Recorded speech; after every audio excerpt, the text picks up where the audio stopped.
அஸ்ஸலாமு அலைக்கும். ஃப்ரெஷ்ஷாக மசாலா அரைச்சி சேர்த்து soft and juicy Alfaham chicken எப்படி செய்யணும் பார்க்கலாமா? 2 டேபிள் ஸ்பூன் முழு மல்லி, 1/2 டீஸ்பூன் சீரகம், 1/2 டீஸ்பூன் சோம்பு, பட்டை, கிராம்பு, ஏலக்காய், 4 காஷ்மீர் மிளகாய் சேர்த்து மீடியம் ஃப்ளேம் வச்சு ட்ரை ரோஸ்ட் பண்ணி எடுத்துக்கோங்க. முக்கியமாக கருக விட்டுறாம பார்த்துக்கோங்க. நீங்கள் இன்ஸ்டன்ட் மசாலா பவுடர் கூட ஆட் பண்ணிக்கலாம், லைக் காஷ்மீர் மிளகாய் தூள், கொரியண்டர் பவுடர், கரம் மசாலா.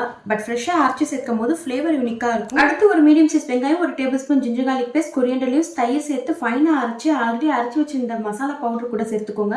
தேவையான உப்பு, 1/2 லெமன் ஜூஸ் சேர்த்து நல்லா மிக்ஸ் பண்ணிக்கோங்க. சிக்கனை இந்த மாதிரி டீப் ஸ்லிட் போட்டு மசாலா ஒரு இடம் விடாம அப்ளை பண்ணிக்கோங்க. மேரினேட் பண்ணும்போது மசாலா நல்லா உள்ள இறங்கி சாஃப்ட் அண்ட் ஜூஸியா இருக்கும். இதை கண்டிப்பா ஒரு 3 மணி நேரமாவது ரெஸ்ட்ல விட்டுருங்க. என்னால 3 hours மேரினேட் பண்ண முடியல. லாஸ்ட் அப்லோட் பண்ண ஷார்ட்ஸை பார்த்தா புரியும். பார்க்காதவங்க டைம் இருக்கும்போது செக் பண்ணிக்கோங்க. 3 hours மேரினேட் பண்ணிட்டு ப்ரீ ஹீட் பண்ணி வச்சிருந்த அவன்ல பிளேஸ் பண்ணிக்கோங்க. சிக்கனை ஒரு 30 நிமிஷத்துக்கு ஒரு பேக் பண்ணி எடுத்துக்கோங்க. அகைன் சிக்கனை வெளியில எடுத்துட்டு ஃபிளிப் பண்ணி போட்டுட்டு பட்டர் அப்ளை பண்ணிட்டு ஒரு 20 நிமிஷத்துக்கு பேக் பண்ணி எடுத்தீங்கன்னா சூப்பரான அல்ஃபாம் சிக்கன் ரெடி ஆயிடும். நீங்க இதை தவால கூட ஃப்ரை பண்ணி எடுத்துக்கலாம். ஆனா சிக்கனை ஃபிளாட்டா கட் பண்ணிட்டு மசாலா சேர்த்துக்கோங்க. ட்ரை பண்ணிட்டு பிடிச்சா லைக் பண்ணிக்கோங்க. மறக்காம ஷாஸ் கிச்சனை சப்ஸ்கிரைப் பண்ணிக்கோங்க.